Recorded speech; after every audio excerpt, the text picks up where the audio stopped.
Welcome to the Old Time Radio Westerns. I'm your host, Andrew Rines, and I'm excited to bring you another episode absolutely free. This episode is one of many released every month, totaling over 80 episodes so far.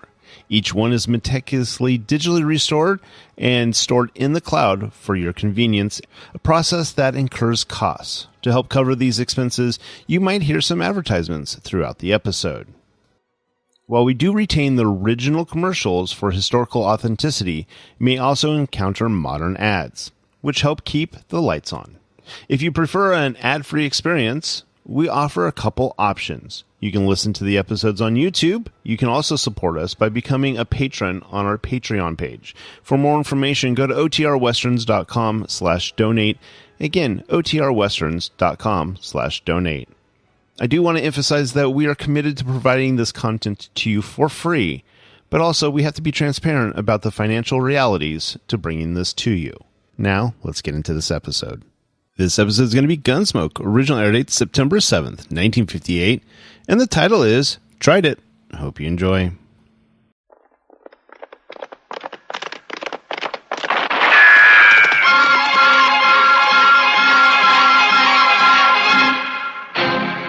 Around Dodge City and in the territory on West, there's just one way to handle the killers and the spoilers, and that's with a U.S. Marshal and the smell of Gunsmoke.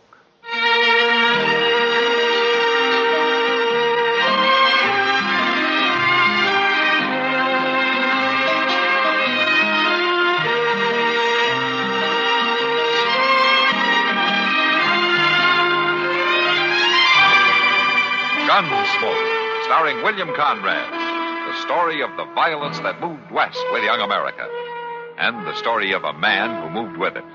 I'm that man, Matt Dillon, United States Marshal. The first man they look for and the last they want to meet. It's a chancy job, and it makes a man watchful and a little lonely.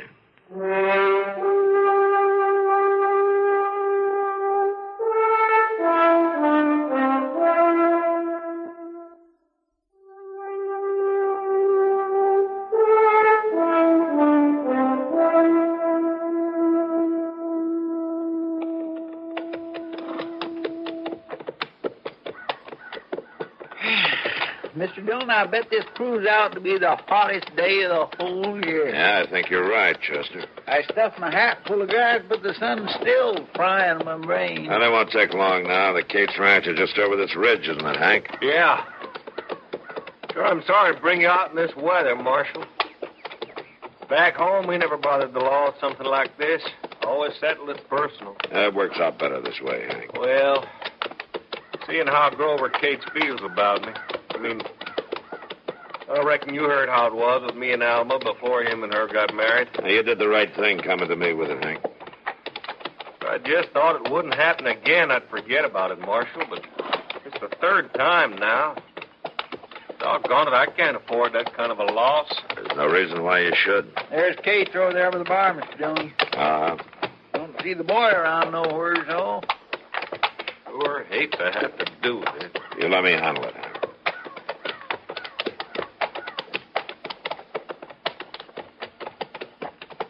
Hello, Grover. How are you, Grover? What do you think you're doing here, Jurgen? He's with me.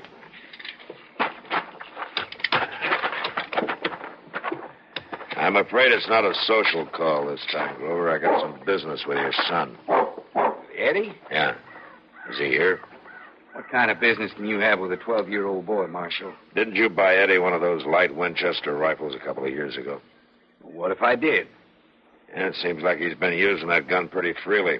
He's been shooting some of Hank's prize turkeys. Who said so?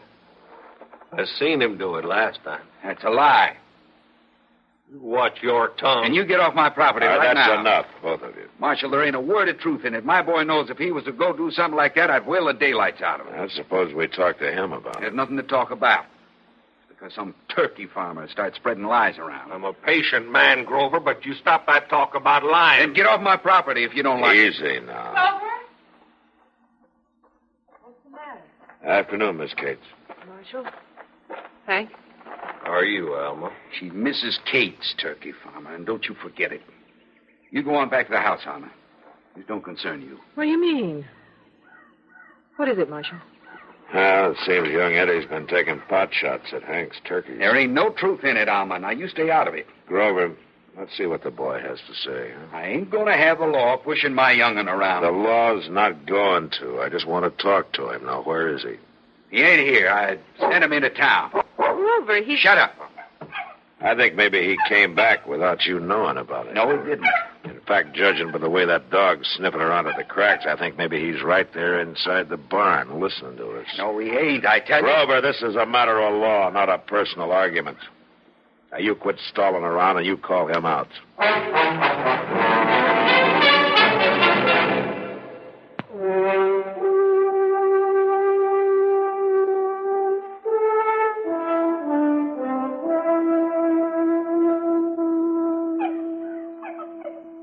You gonna call your boy out, Grover? I said he ain't in there. All right. Eddie, come on out. I know you're in the barn there. I said come on out here. I'm coming. Don't be too hard on him, Marshal. He ain't done nothing, and the law's not going to touch him.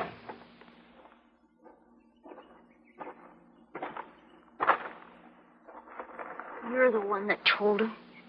You told him you seen me there in the barn. I didn't, Eddie. You was going to, though. Only Pa stopped you. You're always doing something to get me in trouble. I've just tried to be a good mother to you. You ain't my ma, and you're never going to be. Eddie. Me and Pa had it all right here before you come. Now, wait a minute, Eddie. Seems to me you got yourself into trouble. You were listening in there. Now, what about those turkeys?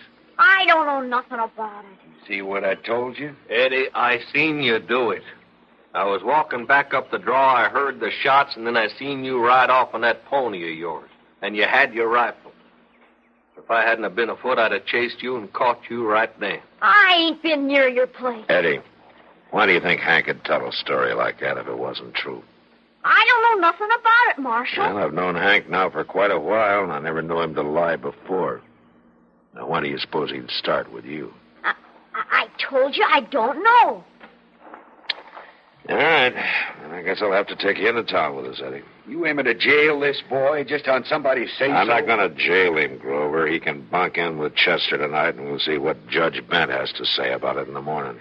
You know why Jurgen made up this story, don't you? It's because of Alma here. Grover, please. He never could stand it because she picked me instead of him. Now he's trying to hit back at the boy to get even. All right, Grover, you've said enough. Come on, Eddie, let's get started. I don't want to go to jail. Well, if you didn't do it, Eddie, you got nothing to worry about. He just made it up like Pa said. Oh? Well, why would he do that? I don't know. Unless it's 'cause I seen him come here when Pa was away. Eddie. Sure, he come lots of times, and he must know that I seen him. That's not true. It is, too. That's why he's trying to get me out of the way, 'cause he knows I seen him. It's not true, Grover. I haven't seen Hank since before we got married. Grover, that's a fact, and I'll swear to it on a Bible. Eddie, was that true? What you said about him coming here? Of course it was true, Pa. All right, then. Jurgen, you better start wearing your gun.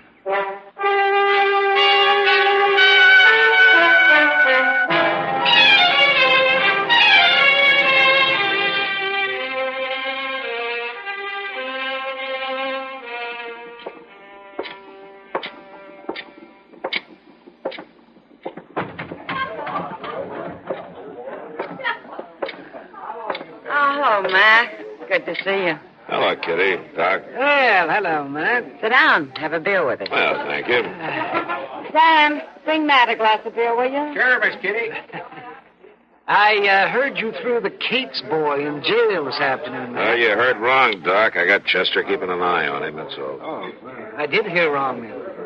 And I've been talking to Eddie most of the afternoon and evening, and either he's telling the truth or he's the best doggone liar I ever saw. Hey, youngsters are sometimes. Doc, I wonder if you'd come over in the morning and try to talk to him, huh? Me? Well, I don't know anything about kids. Well, you ought to, Doc. You've delivered plenty of them. Yeah, but not when they're 12 years old. Well, a doctor ought to know something about human nature. So should a lawman. Oh, I know. All right, then I'll talk to him, but I won't guarantee anything. Yeah. Here's your beer, Marshal. Oh, thanks, Sam. Thank you. Matt, Chester told me the boy says his stepmother's been seeing Hank Jerkin at home while Grover's away. That's what's kicked up all the trouble. Oh. What do you think, Kitty? Alma worked here. You knew her. I don't know, Matt. She and Hank were real close, and then she quit work suddenly and married Grover. Since then, I haven't heard anything. Well, I can see Hank lying to protect Alma, and yet Eddie swears that every word of his story is true, that he didn't kill those turkeys, and that he's seen Hank at the ranch. I don't know what to believe. Wait a minute. Huh?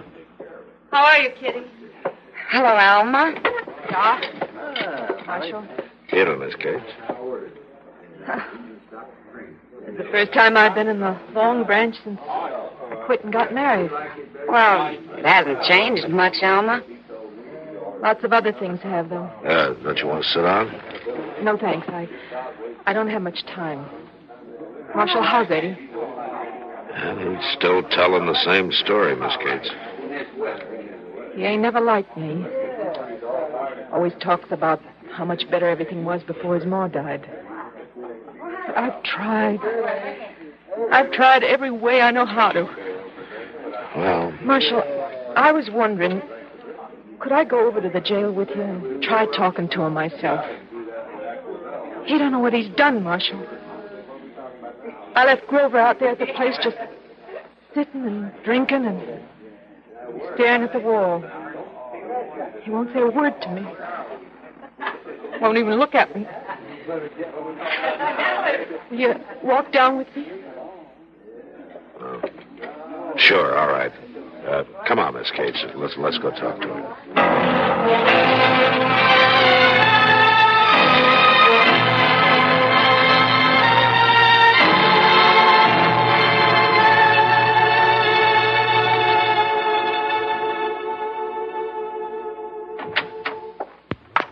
I'm sorry, Mr. Dillon, but he still won't come out.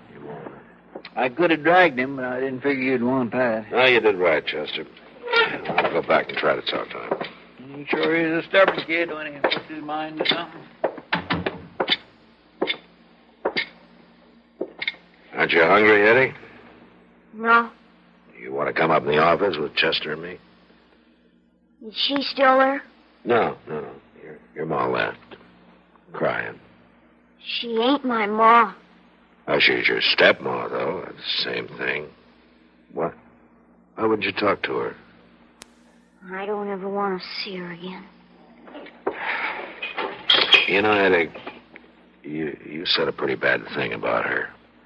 It's true. Well, maybe so, but now, when a fellow says something like that about a woman, I think he ought to give her a chance to explain.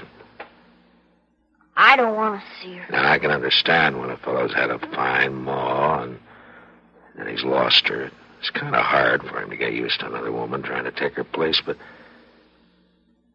he ought to try and not go around carrying a chip on his shoulder. She hates me.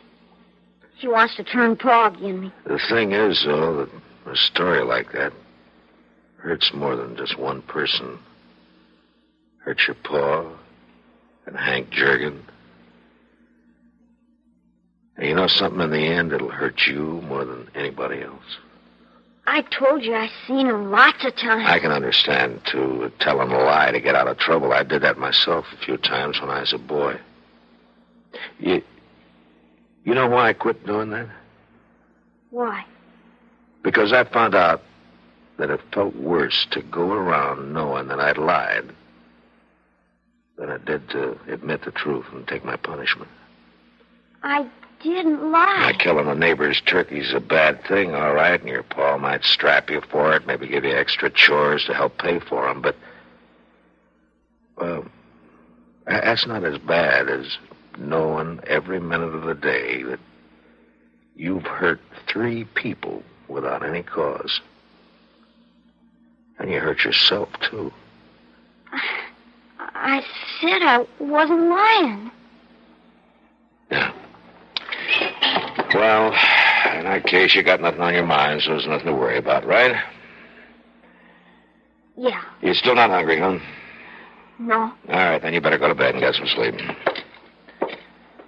Marshal, Yeah? Yeah, what is it, Eddie? I shot them turkeys. And I didn't see Mr. Durkin over at our place, not once. I'm sorry. I knew Pa would be awful mad. I'm sorry, Marshal. That's all right, Eddie. I'm just glad you told the truth. Mr. Dillon? Yeah, what is it, Chester? Somebody just seen Grover Cates in town. He's drunk and he's looking for Hank. What? He says he's going to kill him.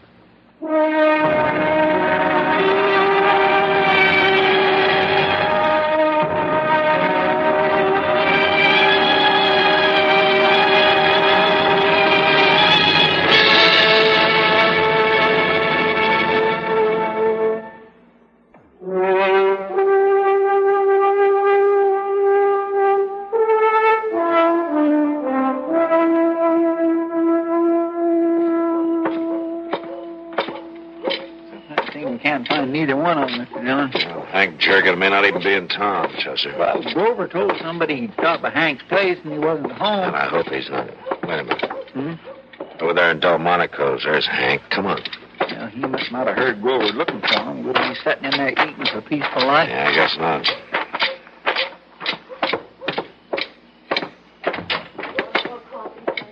Well, Marshal, want to have yourself some supper? Hank, we've been looking for you. What for? Because Cates is in town, and he's looking for you, too. Well, I figured he would, sooner or later. I started wearing my gun. And I guess it won't come to that now. The boy admitted that he was lying. Well, I'm glad for Alma's sake. If I'd have known it was going to lead to what it did, Marshal, I'd have buried them dang turkeys and forgot about it. Well, I'll talk to Grover, see if he's willing to make good for the law. Hey! Get away! It's Cates. He's out there in the street. Stay back, Chester. Come on out, Jurgen. You ain't afeard to. Hank, Well, give me your gun. Oh, no, it's my fight, Marshal. I'm going outside. Hey, what you doing? Here, Chester. Take his gun and keep him covered and don't let him move. Mister? Now, if you went out there, Hank, you wouldn't get a chance to talk to him. Now, you stay put. Grover, hold your fire. It's Matt Dillon. What's the matter with Jurgen?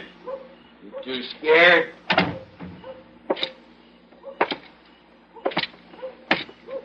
You stay out of this, Marshal. Between me and him. He's in there. I've seen him. Why won't he come out? Because Chester's holding a gun on him. I'm going to take yours now. Stay back, Marshal. My fight ain't with you. You haven't got to fight. Your boy just admitted his whole story was a lie from start to finish. You're making that I'm up. not going to argue with you. Now, give me that gun. Now, you better start coming to your senses, Grover.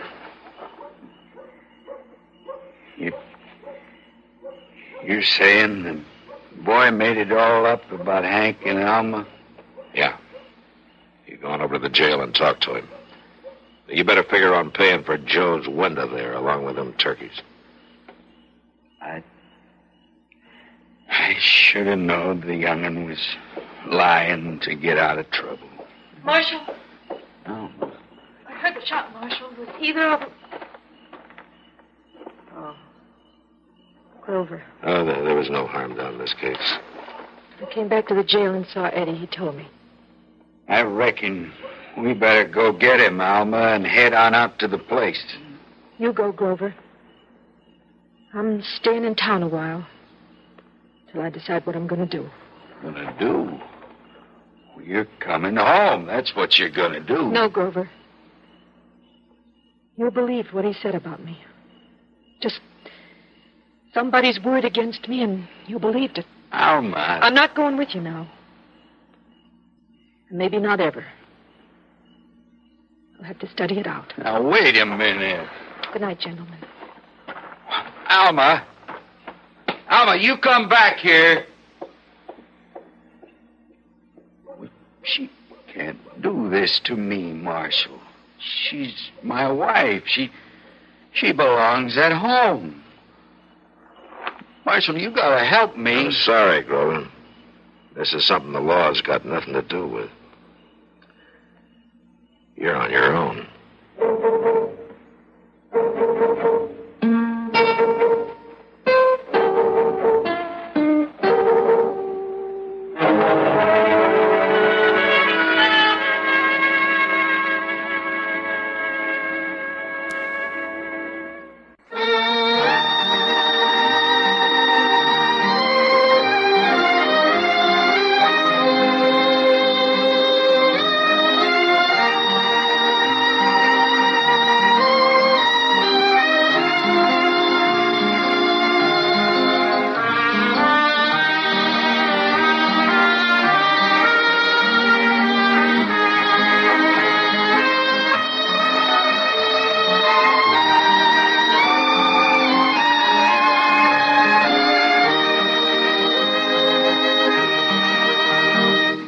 Gunsmoke, produced and directed by Norman Macdonald, stars William Conrad as Matt Dillon, U.S. Marshal. The script was specially written for Gunsmoke by Les Crutchfield, with editorial supervision by John Meston. The music was composed and conducted by Rex Corey. Sound patterns were by Ray Kemper and Bill James. Featured in the cast were Parley Bear as Chester, Howard McNear as Doc, and Georgia Ellis as Kitty. George Walsh speaking. Join us again next week for another specially transcribed story on Gunsmoke.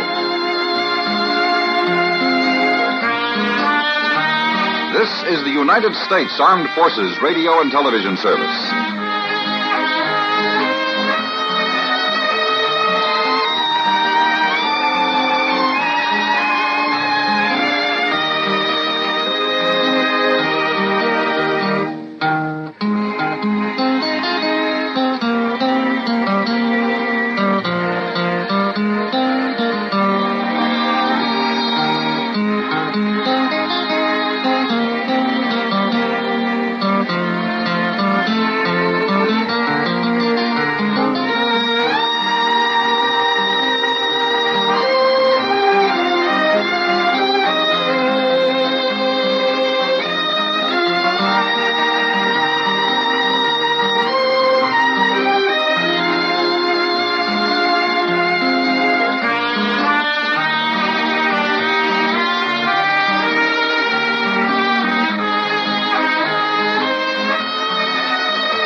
This has been a presentation of OTRWesterns.com, and we hope you enjoyed. Please take some time to like and rate our shows in your favorite podcast application. Follow us on Facebook by going to OTRWesterns.com/Facebook. Subscribe to our YouTube channel by going to OTRWesterns.com/YouTube. And send us an email, podcast@OTRWesterns.com. You can call and leave us a voicemail, 707-986-8739. This episode is copyright under the Attribution Non-Commercial Share-alike copyright. For more information, go to OTRWesterns.com/copyright. Have a great day, and thanks for listening.